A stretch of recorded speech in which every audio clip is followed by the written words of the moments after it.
Happy second anniversary, my wife. I love you. Happy second anniversary, my husband. I love you with the love of the Lord. Ito ang kabuuan ng aming date kung kailan kami kinasal. Kami ay ikinasal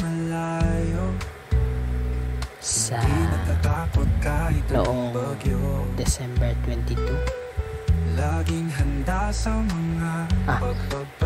2022, December 28. Ikinasal kami sa isang simbahan kung saan hindi namin inasahan ang mga dadalo sa aming kasal.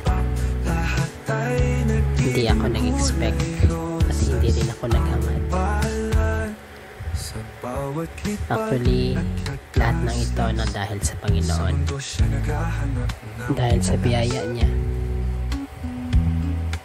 At ngayon ay natupad nga ang matagal ko nang pinapangarap na kami ay nakasal na. Kaya hanggang dito na lamang po sa aking wife. Happy anniversary second. I love you.